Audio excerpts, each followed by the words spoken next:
Hello, people of Etheria, and this is Mike Jenkins back with episode 11 of the She-Ra Princess of Power Comprehensive Review Series.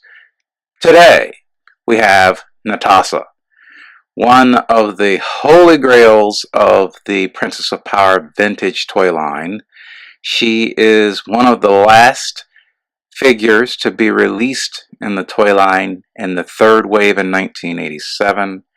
And she can fetch for a pretty penny on eBay or whatever sales outlet you can find her on.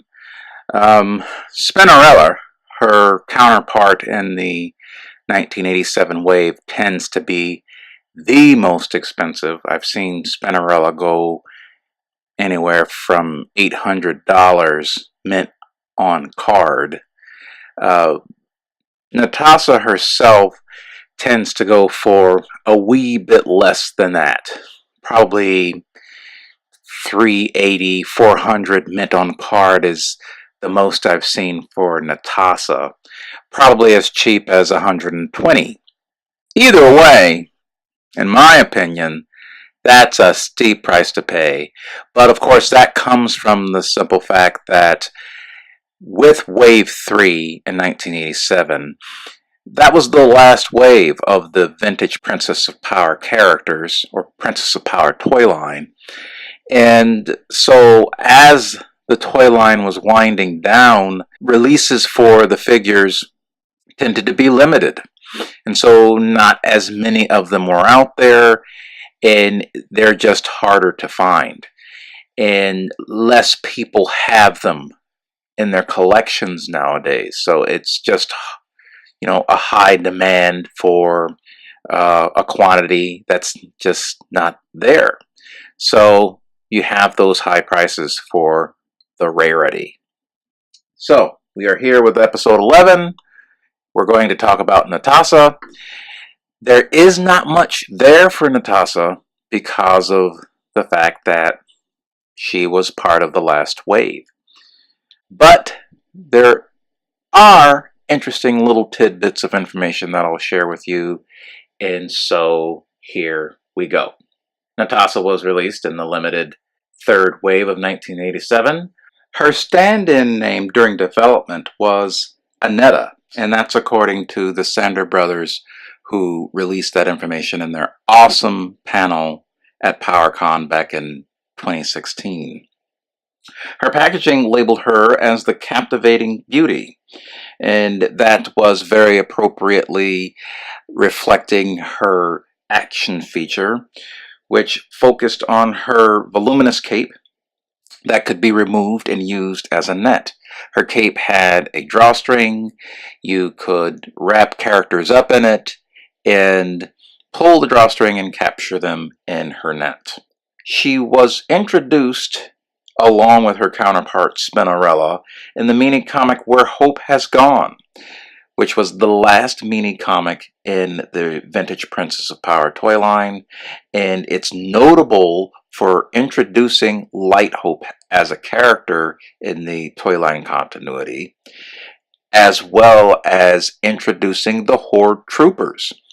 So the Horde Troopers make their first appearance in this mini-comic. And this shows an interesting direction that the toy line was planning to take, but never took because it was canceled shortly thereafter. And it is the second time that Masters of the Universe characters appeared in the Princess of Power toy line continuity. Man-at-Arms, Sorceress, He-Man, and Hordak, as well as Castle Grayskull, all appeared in the very first mini-comic of Princess of Power. But no Masters of the Universe characters are featured or even mentioned during most of the run of the Princess of Power comic book series. And so with this last mini-comic, we see the Horde Troopers, we see more discussion of the evil Horde, which suggests that the toy line was steering closer to the depiction of the world of Etheria as it was featured on the cartoon series. So, also along with discussions by the toy developers at Mattel, uh, plans were coming more to light to make the toy line more like the cartoon series. So they were discussing making toys for characters like Madame Raz and Seahawk, and just making sure that the toy line reflected the cartoon series more. Unfortunately, the toy line was canceled before any of those developments could take place. Netossa captures Horde Troopers in her net, not only in the mini comic, but it's something that was also featured in the cartoon series. So that's an interesting parallel that happens there.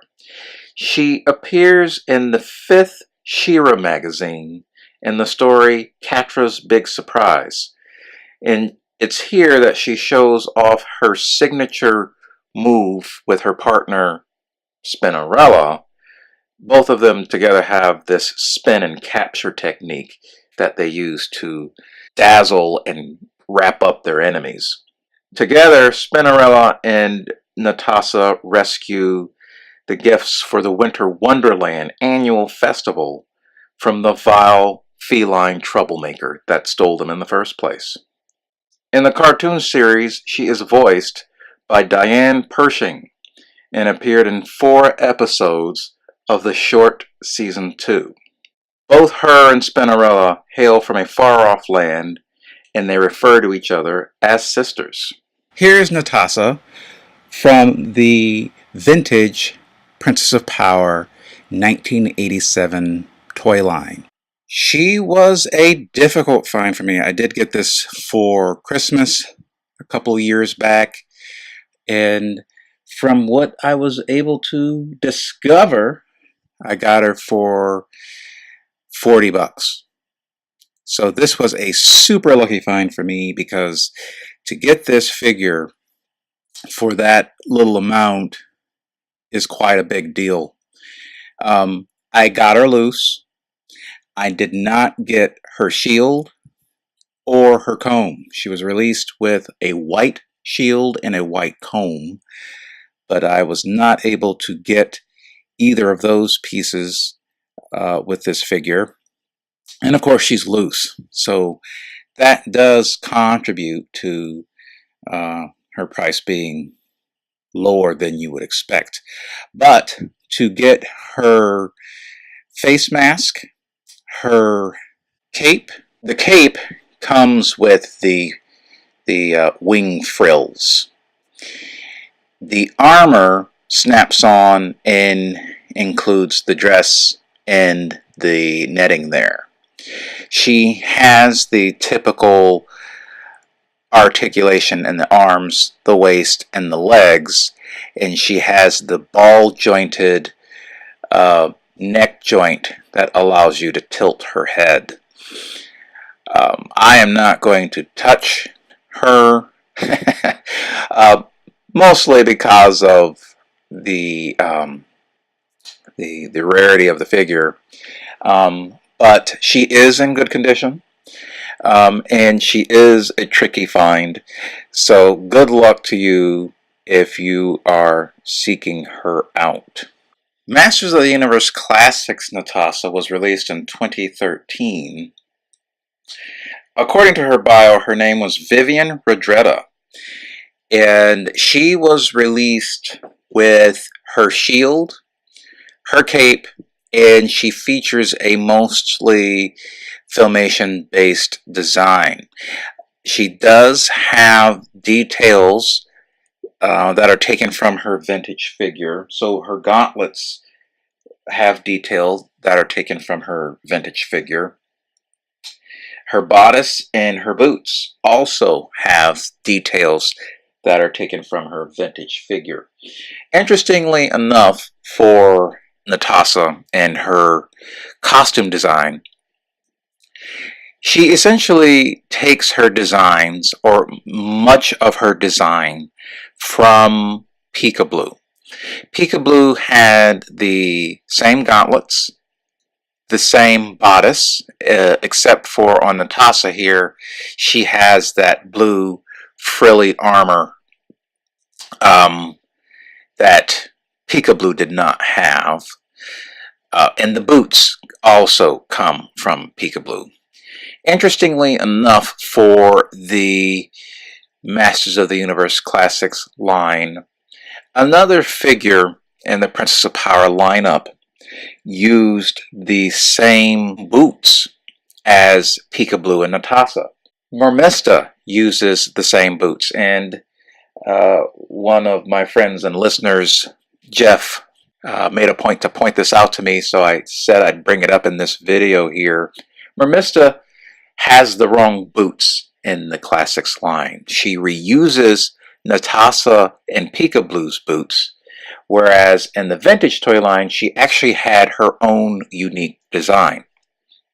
So who knows? Perhaps if they ever did a figure based on Octavia later in the Princess of Power line, maybe Octavia would have reused Mermista's boots. But one of the points to the characters that we see in both waves 2 and 3, most of them reuse parts from characters either in the same wave or in previous waves.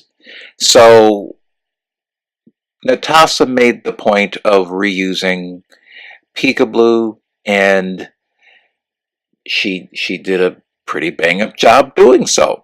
Classics Netossa here, we will see, has a sword and shield. The original release of Netossa only came with the shield. She did not have the sword, which was released separate in a weapons pack.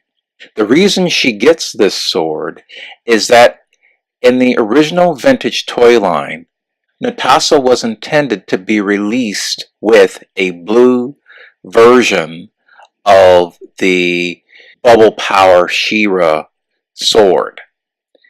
That didn't happen. She only got released with the shield, and so in the Classics line, Mattel made up for that with this weapons pack extra. You can remove the cape. I am not going to remove the cape, but she does have articulation in the head, the arms, the bicep, elbow, the wrist, the legs, or the hips, the knee, and she's got the ankle articulation there.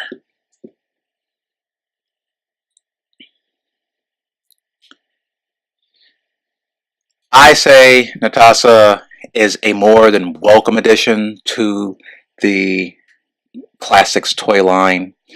For me, she's a special edition because of the fact that she's got the brown skin. It makes her rare, and so along with Champ Clamp, who is the Masters of the Universe equivalent to this, it's for some collectors a big deal because you are finally represented. I just remember growing up and collecting a lot of these toys thinking, well, what does that mean about me? You've got all of these light skin colored characters and there's no brown characters. What does that mean about me? Do I belong on Etheria or Eternia? So it was cool to finally see brown skin characters represented in the toy line, which makes this character a little extra special for me. So, there you have Netossa. Join me next time for episode 12 of the She-Ra Princess of Power Comprehensive Review Series, and we will be doing Peekaboo, one of the more interesting characters in the toy line. Peekaboo, the seeress of Princess of Power. So, until then, ta-ta for now.